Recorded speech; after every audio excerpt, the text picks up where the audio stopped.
Pretty good. Just a relatively few years ago, when Karl Marx died, there were only 8 people at his funeral. Most of our State Department people were too young to go.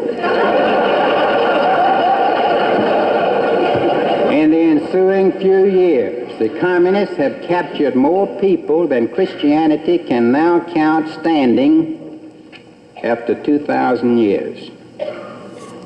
And our leaders say, you crackpots, take it easy. There's nothing to worry about. Since 1945, the so-called end of the war, when the communists had 7% of the people in chains, the communists have enslaved 750 million people from within. They now have 40% of the people and 25% of the land mass in chains. And the big red army didn't fire a shot.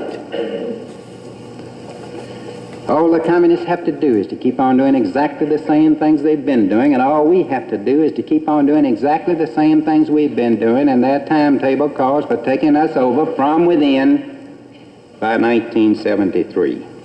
And how are we fighting it?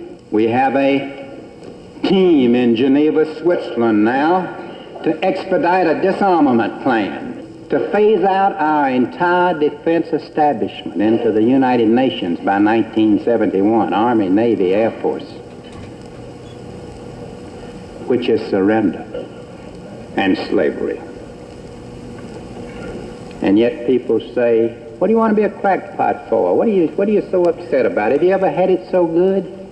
I know a lot of you have been asked that question. I got to say, no, I never had it so good. That's one of our problems. We've become so materialistic that some people can't understand how there could be anything much wrong as long as business is good. What am I upset about?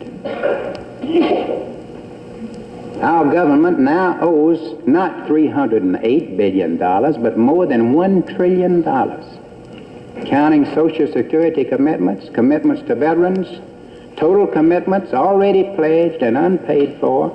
We owe more than $1 trillion. We are bankrupt, and bankrupts can't carry the rest of the world on their shoulders. The new frontiersmen tell us, don't worry about that. If we spend enough and lower taxes, eventually we'll profit. Reminds me of the fellow that spent every afternoon out in a little town outside his city drinking beer, and a friend said, why do you go out there to drink beer every day? Are you ashamed to be seen in town? He said, no, beer's a nickel a bottle cheaper out there.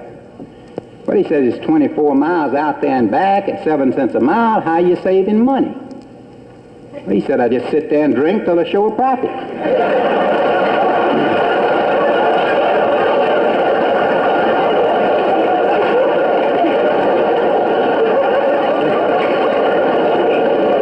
That's the economic philosophy of the new frontier.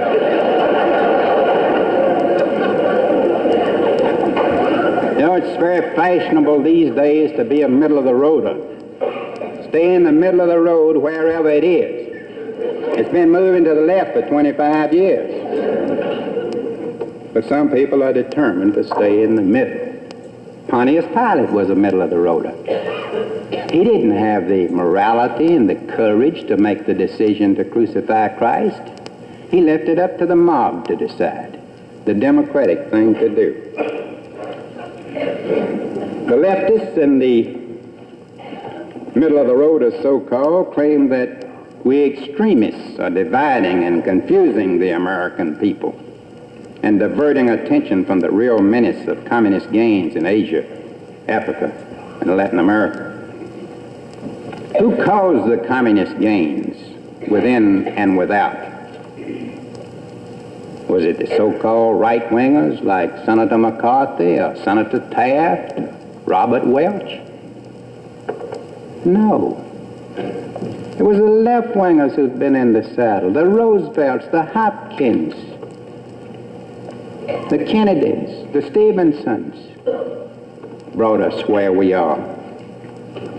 And those faceless, anonymous characters in the State Department who can't even be identified, many of them.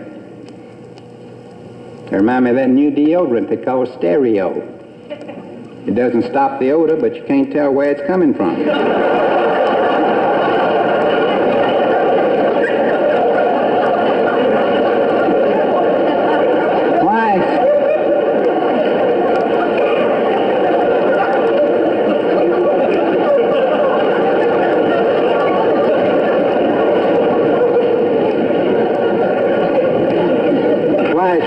Forever on the defensive? Why are we always reacting instead of acting? We cannot negotiate freedom.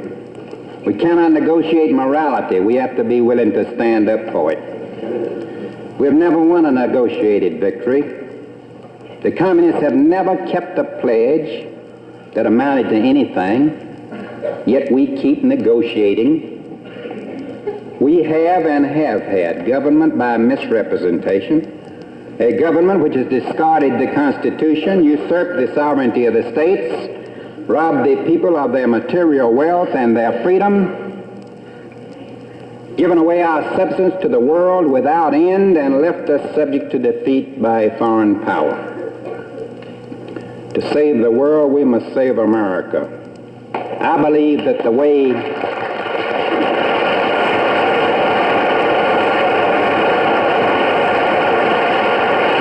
to save America, in my opinion, is the same way it was founded, by a grassroots rebellion.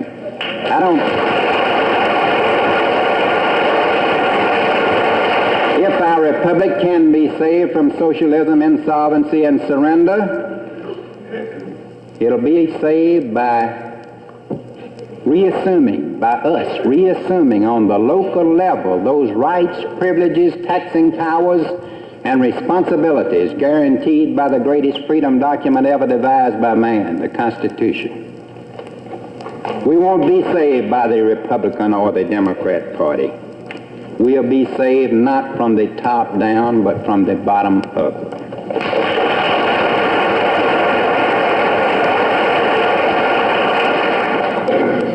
When freedom is at stake, our silence is not golden, it's yellow. I'm constantly appalled by business and professional people who say, well, maybe you, John Birches, are on the right track, but you are too controversial. I can't afford controversy. It hurts business. I can't afford to take part in politics. What difference does it make what your profit and loss statement is this month or this year, when the profit system is being deliberately sabotaged by your own leaders? We have many people in government today who don't believe in capitalism, who are working, and I've seen them in Washington and around the world, working day and night trying to bring about a socialist, non-profit, one-world brotherhood, trying to level America down and lift the communists and the socialists up to the place where we can merge as brothers. How could any informed person, how could any moral person refuse to take a stand under those circumstances? Plato said the penalty good men pay for indifference to public affairs is to be ruled by evil men. I think we are being ruled by evil men.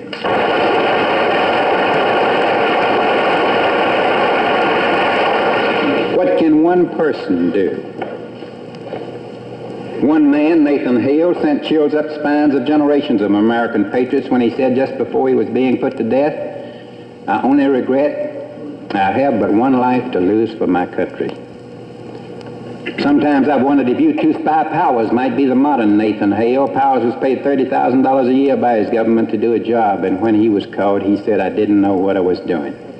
And if I had have known it, I wouldn't have done it. Thank God we've got John Glenn and Carpenter to offset Powers.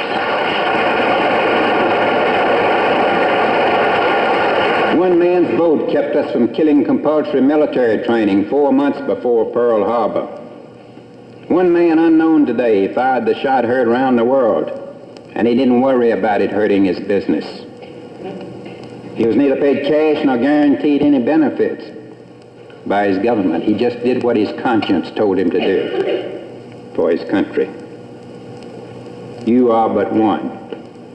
So were Carrie Nation, Paul Revere, Patrick Henry, Lee, Jefferson, Taft.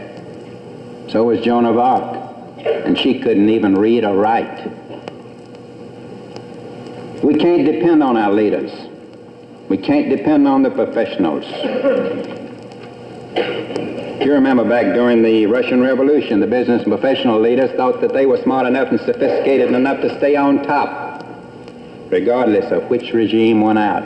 They all ended up shot in the back of the neck, and that's what they deserved.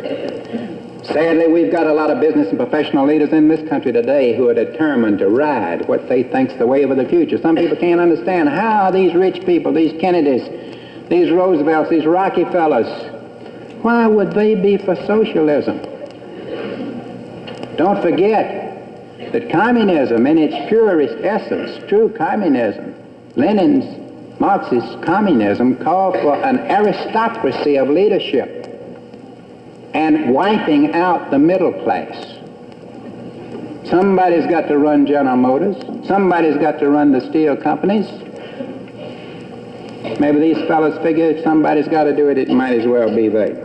Donnie said the hottest places in hell are reserved for those who in a period of moral crisis maintain neutrality.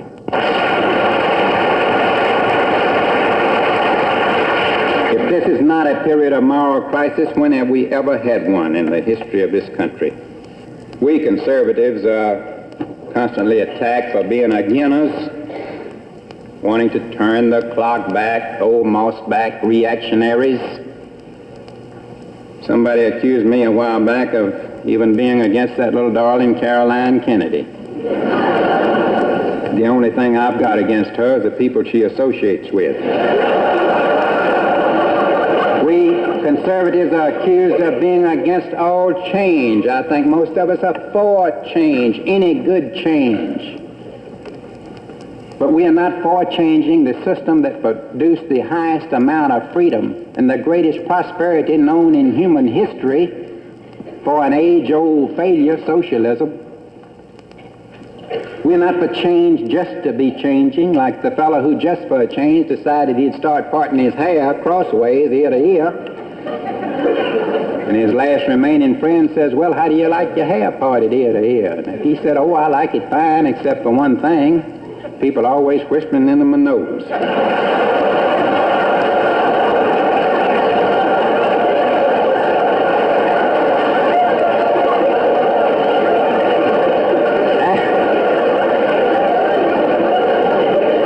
Actually, there are so many things to be for that I sort of feel like a mosquito at a nudist camp. I know what I ought to do, but I don't know where to begin. But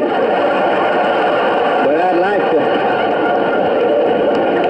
tell you a few things that I'm for. I'm for dying on my feet in preference to living on my knees.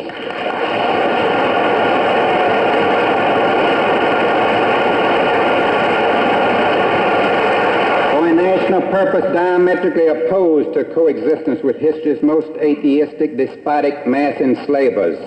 For a national purpose dedicated to freeing the half of the world enslaved by the communists. Why don't we have a freedom corps instead of a peace corps? For a world half slave and half free guarantees our eventual enslavement.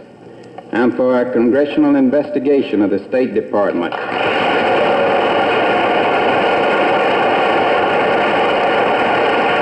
For again teaching the meaning of freedom and patriotism in our schools.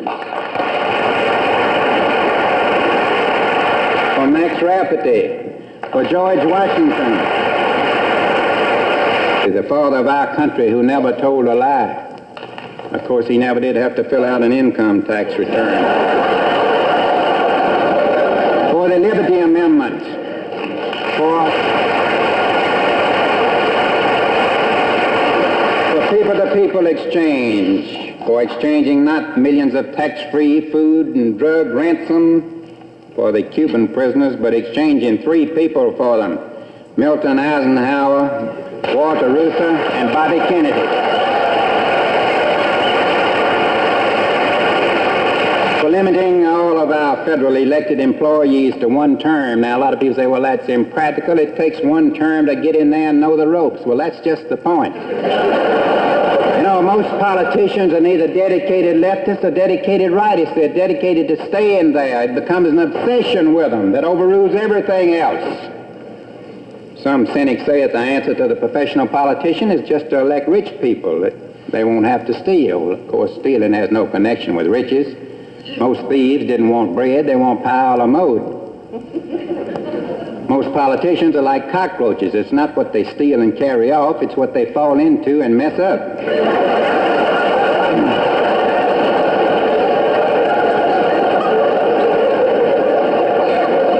I'm for Drew Pearson showing what he scored on a lie detector test for each day's column.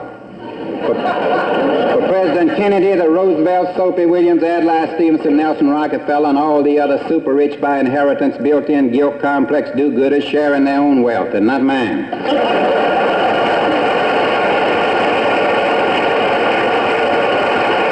It's always been particularly nauseating to me that politicians like Roosevelt, whose whole family enriched themselves shamelessly in the public trough, is known as a philanthropist. A true philanthropist is a person who gives of his own self and substance till it hurts.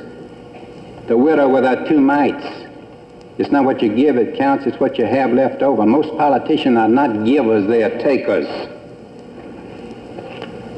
And for the inequality of man, since equal men are not free and free men are not equal.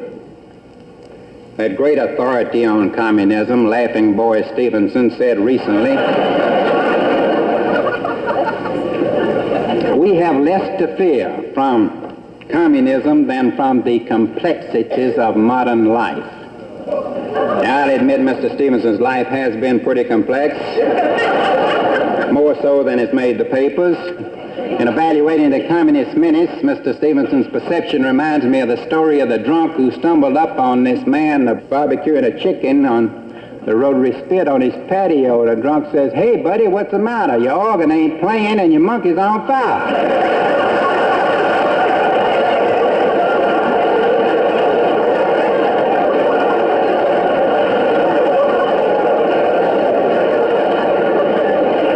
Retiring Adlai to his patio.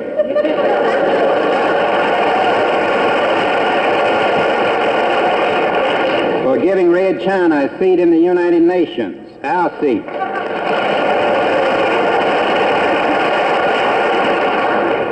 For a law requiring that the total number of federal agricultural employees shall not exceed the total number of farmers. People who won't take a stand deserve to take a fall. I'm for people who will stand up with the majority or alone. I'm for the John Birch Society. Not only that, I'm for Robert Welch.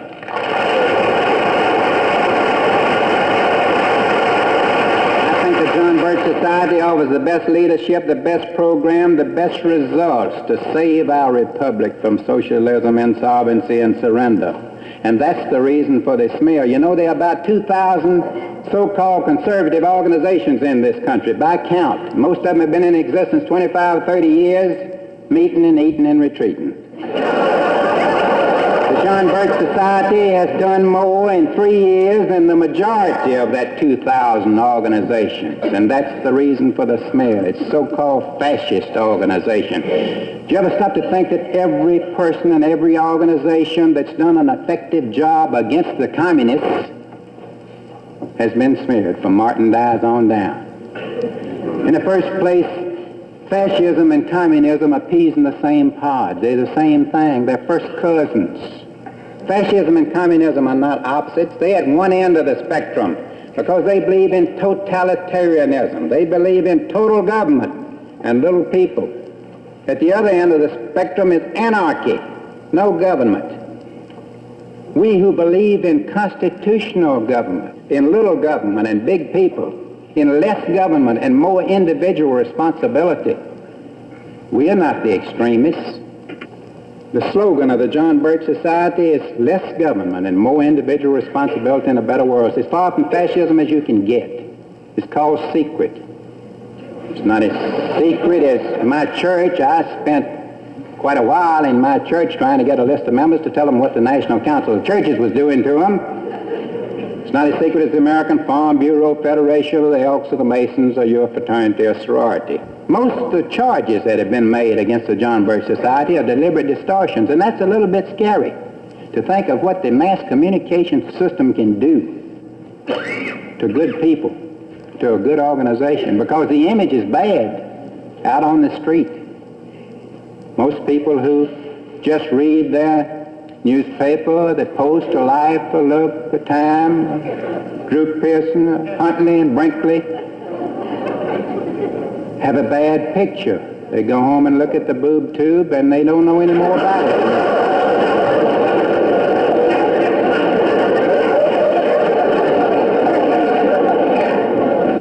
What can one person do? You can do everything.